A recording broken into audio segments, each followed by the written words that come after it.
Hello दोस्तों, हमारे YouTube channel follow the exam में आप सभी का हार्दिक स्वागत है। और दोस्तों, आपसे एक मेरी रिक्वेस्ट है कि आप हमारे इस चैनल को ज़्यादा से ज़्यादा शेयर करें, सब्सक्राइब करें तथा इसे लाइक भी कर दिया करें। और दोस्तों, आज 14 सितंबर 2020 के करंट अफेयर्स का फर्स्ट क्वेश्चन है। हाल ही में अमेरिकी अंतरिक्ष यान NG-14 साइग्नस का नाम निम्नलिखित में से किस पूर्व अंतरिक्ष यात्री के नाम पर रखा गया है? तो दोस्तों, इसका आंसर है हमारा बी, कल्पना चावला। तो ये जो भी अंतरिक्ष यान था, इसका नाम कल्पना चावला के नाम पर रखा गया है। ये अमेरिका का एक अंतरिक्ष यान था NG-14 साइग्नस के नाम से। और ये जो अमेरिकी अंतरिक्ष यान NG-14 साइग्नस का नाम स्वर्गीय भारतीय अमेरिकी अंतरिक्ष यात्री थी कल्पना चावला, इनके नाम पर रखा गया है। इसका नाम 55SS कल्पना चावला होगा। इसे नासा के Virginia space day mid Atlantic regional spaceport Mars Mars वाले आइसलैंड से लॉन्च किया गया जाएगा। और कल्पना चावला के बारे में अब आपको बता दूं, ये कौन थी? तो ये अंतरिक्ष में जाने वाली पहली भारतीय मूल की महिला थी, जिन्हें 2003 में स्पेस शटल कोलंबिया में सवार 6 या साथियों में उनकी मृत्यु हो गई थी। तो दोस्तों, ये कल्पना चावला एक भारतीय मूल की अंतरिक्ष यात्री थी, जो सबसे पहले अंतरिक्ष में जाने वाली भारतीय मूल की महिला बनी थी। तो दोस्तों, इसी के साथ हमारा आज का सेकंड क्वेश्चन है कि WWF की द लिविंग प्लेनेट रिपोर्ट 2020 के अनुसार 1970 के बाद से प्रजातियों की आबादी के आकार में औसतन गिरावट क्या है? तो दोस्तों, इसका आंसर है हमारा ए, 68%। तो अभी WWF के द लिविंग प्लेनेट रिपोर्ट 2020 आई थी, उसमें 1970 के बाद जो प्रजातियों की आबादी है, उसमें औसतन 68% की गिरावट दर्ज की गई है। तो WWF की द लिविंग प्लेनेट रिपोर्ट 2020 के अनुसार स्तनधारियों, मछलियों तथा सरीसृपों, पक्षियों और भैंसों की आबादी में 68% गिरावट दर्ज की गई है। लैटिन अमेरिकी देशों और कैरेबियाई देशों में इनकी संख्या में 94% तक की कमी दर्ज की गई है। और जो दुनिया भर में मीठे पानी की प्रजाति हैं, उन्होंने बहुत प्रभावित किया है। उनमें औसतन 84% की गिरावट दर्ज की गई है। तो इसी के साथ हमारा आज का थर्ड क्वेश्चन है। गृह मंत्रालय ने FCR अधिनियम 2010 के तहत ऐतिहासिक महत्व के स्मारकों में से निम्नलिखित किसको मंजूरी दी है? तो दोस्तों, इसका आंसर है हमारा डी, स्वर्ण मंदिर है। ये अमृतसर पंजाब में स्थित है। तो इसको अभी फ़िलहाल हमें FCR अधिनियम 2010 के तहत ऐतिहासिक महत्व के स्मारकों में से मंजूरी दी गई है। तो ये गृह मंत्रालय ने स्वर्ण मंदिर, जिसे अमृतसर में गुरुद्वारा हरमिंदर साहिब के नाम से भी जाना जाता है, इसे विदेशी अंशदान विनिमय अधिनियम FCRA 2010 के तहत पंजीकरण के लिए अनुमति दी है। तो दोस्तों, यहाँ पे ये गोल्डन टेम्पल जो है, ये कहाँ पर स्थित है? तो ये अमृतसर पंजाब में स्थित है। और यहाँ के CM कौन है? तो ये हैं अमरिंदर सिंह। और FCR जो है, ये 2010 का एक अधिनियम है, ये एक्ट है एक। तो दोस्तों, ये हमारा एक स्वर्ण मंदिर था, जिसे FCRA 2010 के तहत इसे मंजूरी दी गई है। इसी के साथ हमारा नेक्स्ट फोर्थ नंबर का क्वेश्चन है। अल्पसंख्यक मामलों के मंत्रालय द्वारा अल्पसंख्यक समुदाय के छात्रों के लिए हाल ही में शुरू की गई छात्रवृत्ति के संबंध में निम्नलिखित कथनों पर विचार करें। तो इसमें फर्स्ट वाला हमारा गलत है, और जो सेकंड और थर्ड जो हमारे ऑप्शन है, ये सही है। तो फर्स्ट वाला कुछ जो ऑप्शन है, इसमें यह है कि इस छात्रवृत्ति के तहत अधिसूचित अल्पसंख्यक समुदाय जैन, बौद्ध, पारसी, मुस्लिम और ईसाई हैं, जबकि ये गलत है। और सेकंड वाला है, आवेदक भारत में एक सरकारी या मान्यता प्राप्त निजी विश्वविद्यालय या संस्थान, कॉलेज या स्कूल से अध्ययनरत होना चाहिए, और ये सही है। और थर्ड वाला जो ऑप्शन है, वो है पाठ्यक्रम न्यूनतम 1 वर्ष की अवधि का होना चाहिए। तो इसमें ये वाला भी हमारा सही है। तो ऐसा क्वेश्चन बन जाता है दोस्तों कि इसमें उपयुक्त कथनों में से कौन सा सही है? तो इसमें सेकंड और थर्ड वाला सही है इन क्वेश्चन में।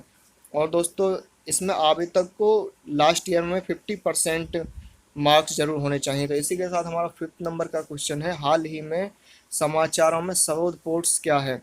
तो दोस्तों, इसका जो हमारा आंसर है, ये है ए, विवाद निवारण तंत्र है। ये एक सरोद पोर्ट्स है। ये इसका जो अभी लॉन्च किया गया है, ये sarod ports society for affordable redressal of disputes इसकी फुल फॉर्म है। और यह सभी प्रकार के जो समुद्री विवाद के निपटारों के लिए बनाया गया है। यह एक प्रकार का पोर्टल है और इसे केंद्रीय नौवहन राज्य मंत्री जो हैं हमारे मनसुख मंडाविया, उनके द्वारा इसे स्टार्ट किया गया है और इसे सोसाइटी पंजीकरण अधिनियम 1860 के तहत गठित किया गया है। तो दोस्तों ये हमारे जो इंडियन नेवी के जितने भी विवाद हैं उनके लिए इस पोर्टल को बनाया गया है। सरोद नाम का ये पोर्ट्स है और ये ऑनलाइन एक पोर्टल है। इस पे जितने भी विवाद हैं उनके निपटारे के लिए इसे बनाया गया है, हमारे समुद्री विवाद जितने भी हैं। तो इसी के साथ हमारा आज का 6 क्वेश्चन है नेक्स्ट, कि भारत सरकार द्वारा लॉन्च किए गए मोबाइल ऐप का नाम बताएं जो किसानों को पशुधन के लिए बाजार प्रदान करेगा। तो दोस्तों इसका आंसर है हमारा बी। तो ये बी आंसर हमारा राइट है इसका, ई गोपाला। तो ई गोपाला नाम से भारत सरकार द्वारा एक मोबाइल एप्लीकेशन लॉन्च किया गया है जो किसानों को पशुधन के लिए बाजार प्रदान करेगा, उनकी खरीद बिक्री के लिए तथा उनकी अच्छी से अच्छी नस्ल के लिए। तो भारत सरकार द्वारा लॉन्च किया गया मोबाइल ऐप जो किसानों के पशुधन के लिए बाजार प्रदान प्रदान करेगा, इसका महत्व क्या है?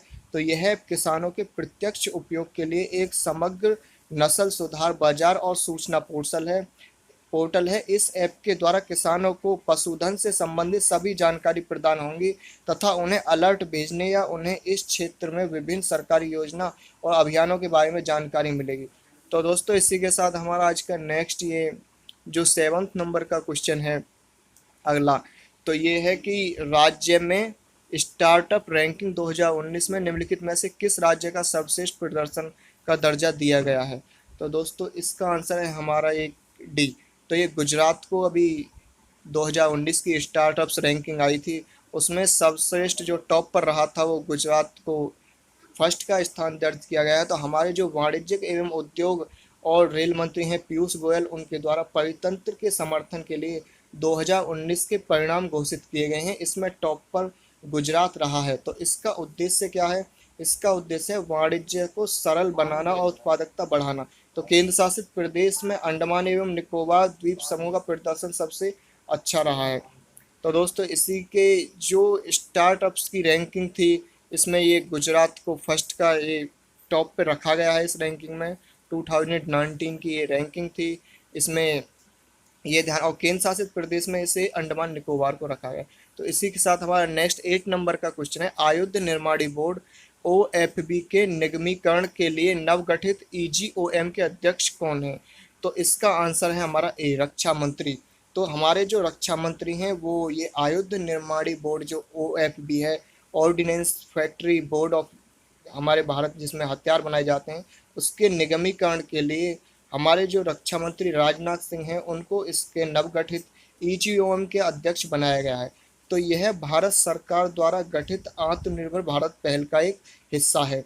तो यह ओएफबी को परिवर्तित करके आयुध आपूर्ति में जवाबदेही, स्वायत्ता और दक्षता का निर्माण करेगी। और मैं आपको ओएफबी के बारे में बता दूं, इसकी फुल फॉर्म है ऑर्डिनेंस फैक्ट्री बोर्ड। तो इसकी स्थापना जो हुई थी वो 1712 में हुई थी। इसका हेडक्वार्टर कोलकाता पश्चिम बंगाल में, और इसके डायरेक्टर जनरल जो है वो हैं हरि मोहन।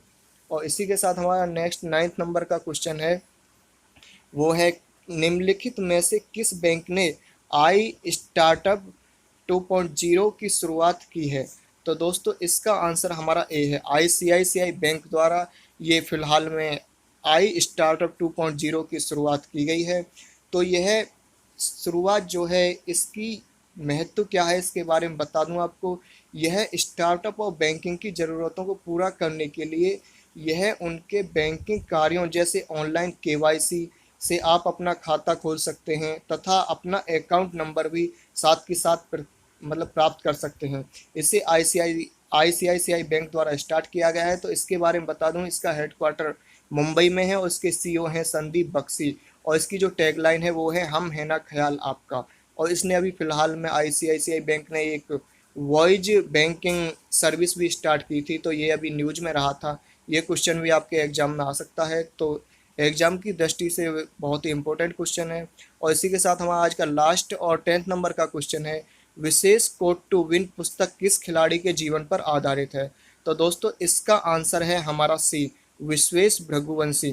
तो ये विश्वेश भृगुवंशी जो हैं इनके जीवन पर आधारित ये विशेष कोड टू विन पुस्तक को लॉन्च किया गया है, और ये पुस्तक इनके जीवन के आधारित है, जो कि हमें प्रेरणा देती है कि किस प्रकार से उन्होंने इसमें सफलता हासिल की। और ये विश्वेश भृगवंशी भारत के सबसे पहले युवा बास्केटबॉल टीम के कप्तान थे। और यह प्रकाशित किसने की है, ये पुस्तक तो ब्लू रोज के द्वारा प्रकाशित किया गया है इसे। इसके राइटर कौन है, तो इसके राइटर है स्पोर्ट्स वुमेन्स लेखिका निरुपमा यादव, इनके द्वारा इसे लिखा गया है। और विश्वेश भृगवंशी उत्तर प्रदेश वाराणसी के रहने वाले हैं। वो पहली बार 2010 में भारतीय टीम के कप्तान बने थे तथा 2017 में ऑस्ट्रेलिया की नेशनल बास्केटबॉल लीग एनबीएल द्वारा हस्ताक्षरित होने वाले पहले भारतीय थे। तो दोस्तों, जैसा कि आपको पता है, हमारा डेली 10 क्वेश्चंस का वीडियो अपलोड किया जाता है। तो आज के लिए बस इतना ही दोस्तों, और आपसे मेरी एक रिक्वेस्ट है कि आप हमारे इस चैनल को ज़्यादा से ज़्यादा शेयर करें, सब्सक्राइब करें और लाइक भी कर दिया करें। तो दोस्तों, इसी के साथ बेल आइकन को भी प्रेस कर दें, जिससे कि आपको डेली क्या नोटिफिकेशन मिल जाया करे। और अगर आप हमसे खबरी के वक्त जुड़ना चाहते हैं तो खबरी एप्लीकेशन डाउनलोड करके उस पर सर्च करें फॉलो द एग्ज़ाम, और आप हम वहाँ पर फॉलो करें और आप हमसे जुड़ सकते हैं। तो आज के लिए धन्यवाद दोस्तों। So thanks guys.